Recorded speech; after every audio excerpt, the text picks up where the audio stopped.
the easiest answer to this question about the mind still wanting to, really wanting to figure it out,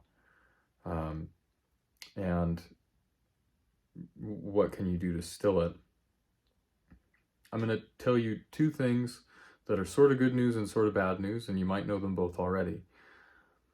The mind isn't going to get it. And I would imagine that's no surprise.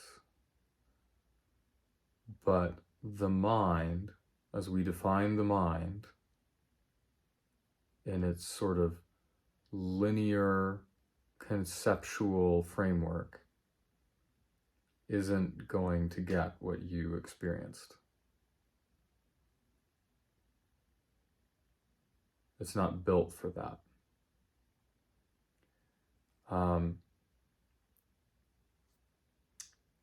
So that's kind of good news and kind of bad news, right? Because the mind hears that and gets really frustrated and perhaps even more recalcitrant and wants to really go after it even harder, right? Or the mind goes, yeah, you're right. And maybe there's another gap. And every time that gap of not knowing, this gap of our conceptual framework of how we think things are, every time there's a gap in that, it very, sometimes quickly and other times slowly, returns us in a way to that experience of a glimpse. Now, language is tricky here, because in reality, we're always there. We're here. But in the beginning, when we're working with the mind as it sort of jostles us around, trying to make sense of things, in the beginning of that process, being able to sort of find a little bit of security in the knowledge that every one of these conceptual gaps lands us in the same place that we seemed to experience all at this one moment, can sometimes be helpful. Yeah? So that might happen if the mind really hears me say, the mind's not going to get it. Now for the next part, what can you do to still the mind? Here's another good news, bad news situation. You can't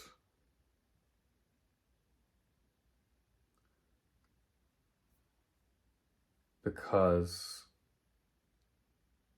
you aren't really there in the way that you think you are. Right? That's what a glimpse shows us.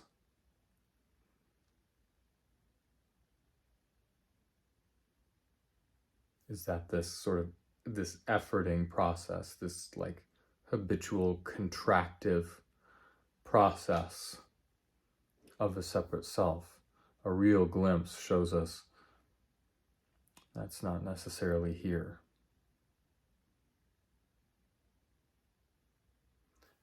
And beyond that, the mind kind of does what it does until it doesn't. Yeah, that's really annoying to hear, but it's the truth.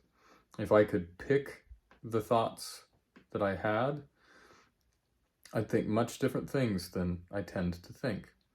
But I don't do that. Thoughts happen. Yeah? Now, to be a bit more practical, That's on sort of a broad lens, big picture scale, right? We can't really still the mind. That being said, it can seem like there are things that we seem to do that bring us to a place of a bit more groundedness, let's say. Yeah. So one of the things that the mind does, and really we can just as easily say the ego or the self-structure. The mind, the ego, and the self-structure are all the same thing in the way that I talk about them. It has an experience, and all of a sudden it goes, if I don't know how to explain this, then it's not valid. If I can't put this into some kind of a framework, into some kind of wording, usually it's about words. Usually it's about being able to explain it either to ourselves or to others. That all of a sudden that really gets the wheels turning, right? Some kind of we want to philosophize it somehow, or justify it, or rationalize it, because we've just seen through the whole charade, right? The charade is this process of justification and conceptualization. Being just is, period, end of story. But a bunch of habitual thought processes don't know how to deal with that. And so they go, okay, we gotta get it together here and figure out a way to explain this thing. And there's generally a sense of urgency about it, right? How many other things that are very ordinary and self-evident, right? Because we're talking about consciousness or being, which is incredibly obvious, right? It's as obvious as light in a room or from the sun. Yeah? Does my ability to explain light make any difference to my experience of light? Not much. Not at all, really. The experience of light is the experience of light, whether I can talk about it eloquently or not, whether I can think about it systematically or not. In fact, I appreciate light much more when I don't think about the fact that it breaks down into red, blue, and green waves. Yeah? I just think, oh, light. It's lovely. So one of the first things you might do is give yourself permission to not have to think about it, to not have to conceptualize it, to not have to build a structure around it, or feel the need to really understand in the way that we think of understanding. I know that may not be very satisfying. So the second option would be that you could listen to other people talk about their experiences. I kind of think about it like, I used to be an alcoholic, or depending on which school you come from, I still am an alcoholic, right? I don't drink anymore. And I remember going to AA meetings and hearing people talk about getting sober. This is similar. And sometimes you'll hear somebody give their description of getting sober and waking up. And it'll really sort of clarify and some people would say resonate with your experience. And sometimes that can be very helpful. Because really what we're trying to do here, do in air quotes, is be compassionate with the mind. Not write it off, not act like it's a problem, not treat it like it's annoying, but help it ease into this. Yeah? Be very gentle and sort of say, yeah, this isn't ever going to be the thing that we thought it was going to be, but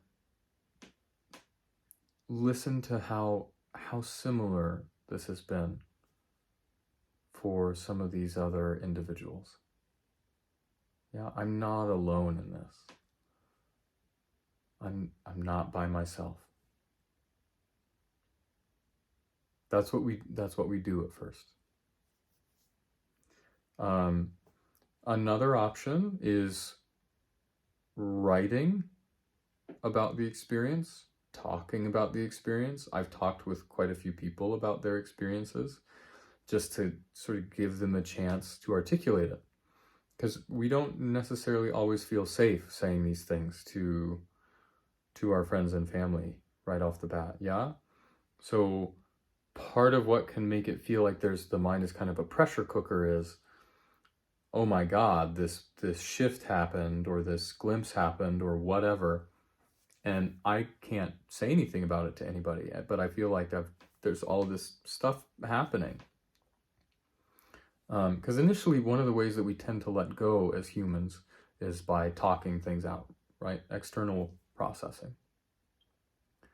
So if that's something that feels like it might be helpful, you could write things down, you could talk to me, you could find somebody else to talk to about it, just to sort of verbalize some of what happened.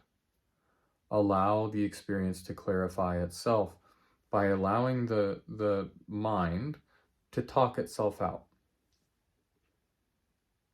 I bet you once you talk it all the way out, there'll just be a deep, deep, deep silence.